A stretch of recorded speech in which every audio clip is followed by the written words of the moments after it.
Ya mwamfura mwe ndabashimiye cyane rero bitewe nuko muri inyangamugayo uyu munsi turiye kureba hamwe ibyagufasha niba uri umuntu ugira umujinya w'umurandura nzuzi bya mumva ngo ni imijinya y'imirandura nzuzi aho umuntu akufata umujinya w'umurandura nzuzi ariko mujya mumva aho umuntu aza akamenagura ibintu akafata ibintu akamenagura akajya mu rugo y'imbaraga akafata televiziyo akahondagura hasi smartphone akamenagura amasafuriya akamenagura amadobo birya akamenagura umujinya ni umurandura nzuzi rero kandi uyu nawe ushobora kuba n'indwara hari abantu bagira imijinya y'imurandura nzuzi nje gufasha kugira nyamuneka umujinya w'umurandura nzuzi wawe nawe utazishuduka nawe wakurimbuye just for to destroy is like to destroy yourself kashiduka nawe wagize ute wirimbuye abahanga bagaragaza ko kugira umujinya mwinshi bishobora gufatwa nk'indwara ikomeye ndetse bikabyindiza nyiraryo mu mirimo ye ya buri munsi byose ndi kubwira natangiye mbikubwiye ko ari indwara umujinya w'umurandura nzuzi ni indwara nibwo bivuga mugiye ngo ngira ngo umujinya w'umurandura nzuzi ukumva ari nishemare nta shema irimo ahubwo urarwaye kwe kujya kwa muganga wo gaho rero bizanamuzitira kwisanzura mu rungano bitewe n'iki n'indwara y'umushinya w'umurandura nzuzi afite iri mu mutwe we ntazi akenshi na kenshi abantu bafite umujinya banagerageza kwirinda bagacururuka hari igihe bagaragaza ibimenyetso byo kwihorera umujinya ushobora kugaragara nk'ubwoba umunaniro kutita ku kazi cyangwa se ku masomo kunanirwa gusinzira nijoro cyangwa se kurakazwa n'ubusa ushobora no kunanirwa kuvugisha abo mu bana cyangwa se n'umugore wawe ugatekereza ko bari kukuvugisha cyangwa bari kukuvugaho cyangwa se ukagaragaza ibimenyetso nko kubira icyuya kubira iki umujinya w'umurandura nzuzi ariko umugani we uvuga umujinya w'umurandura nzuzi buriya nyatari namunega ntimundakare umujinya w'umurandura nzuzi yamunega ntagiye undakare umurandura nzuzi yamunega ndabasabye mu buzima busanzwe umujinya w'umurandura nzuzi ushobora gutuma utavugana n'abagenzi bawe ugatekereza ko bari kugutarama cyangwa ugatekereza ko bari kukuvuga kandi bibere muri zindi story wowe urukumva ari kugutarama kubera iki ndwara ufite mu mutwe y'umujinya w'umurandura nzuzi ukamera nk'ugiye gufatwa n'uburwayi bw'umutima bwo mu mutwe cyangwa se gutu umutwe cyangwa byose bikangirika uko wahangana n'umujinya w'umurandura nzuzi cyambere rigiye guha uko inama z'ukuntu wahangana n'umujinya w'umurandura nzuzi gufata icyemezo cyihuse kimwe mu byagufasha guhangana n'umujinya w'umurandura nzuzi ni ukwita ku buryo ugiye gukora uko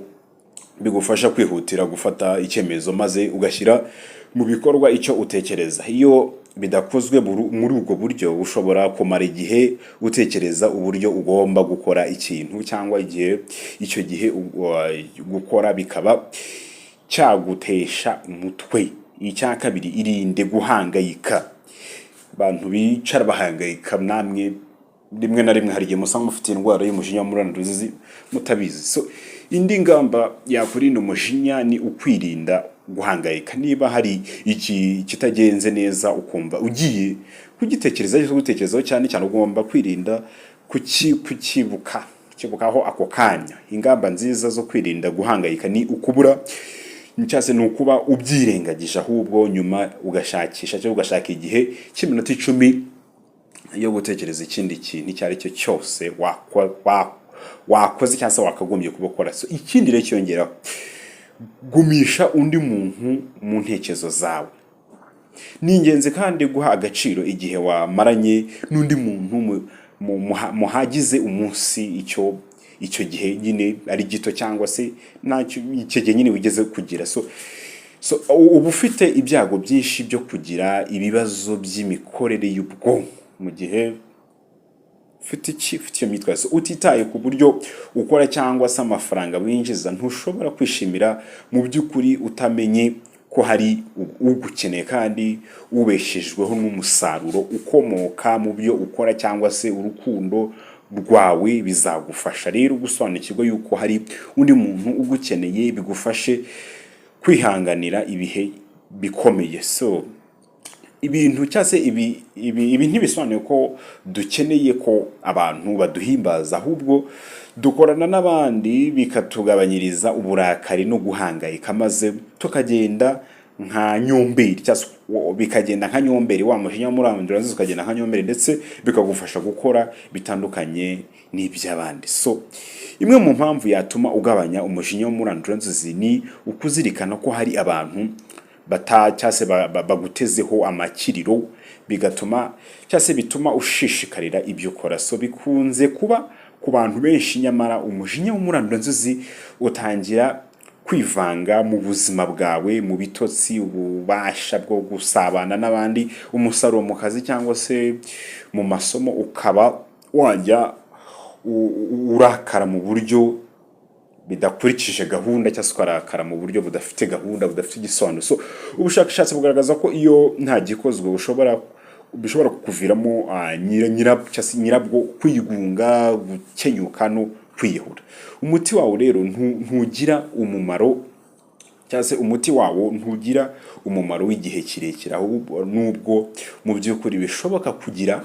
ingaruka z'ubuzima bw'umuntu, bishobora kugira ingaruka z'ubuzima bwa muntu. So uko ukora ibintu mu buzima bigira ingaruka y'ako kanya, ku buryo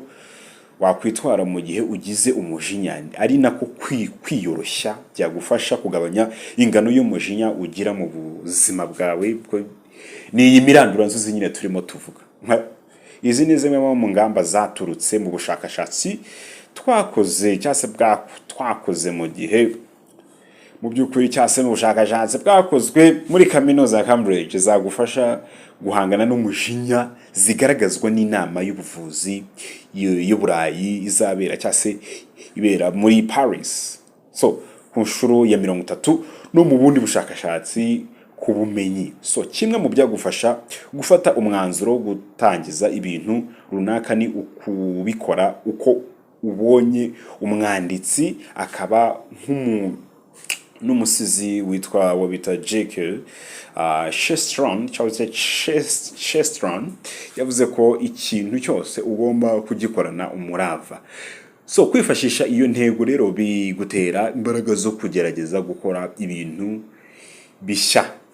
kandi bikakurinda guhangayika. Umusaruro uzavamo icyo gihe ubikora uko wiboneye, donc cyangwa se bigenda bigufasha kugenda gufasha gufata icyemezo mu buryo bwihuse. Abantu bakunze gushaka gukora ibintu neza, cyangwa se kugerageza igihe cyiza ngo babone gutangira gukora, nyamara bikagenda gutinda, so cyangwa bikababuza kugira icyo bakora. So rero bikabatesha umutwe n'umujinya wa hato na hato, bigatuma rero sasa ibyo bintu bidakunda. So uburyo wabera abandi ingirakamaro, so birashoboka kuba byoroshye nko kwita ku mwanya muto, cyangwa se umubyeyi uri mu zabukuru, kuba umukoresha cyangwa se umukorerabushake, cyangwa se kugera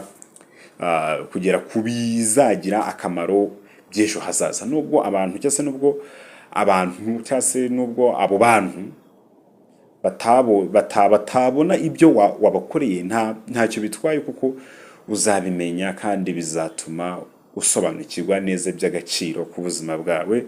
Bityo kwita ku bandi rero bikaba n'impamvu ikomeye cyane kurinda umujinya w'umurandura nzuzi. Bantu mugire imijinya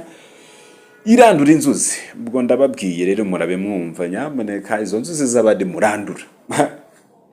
akona ko muzakazira. Niyo mpamvu iyo tubicane hari kugira ngo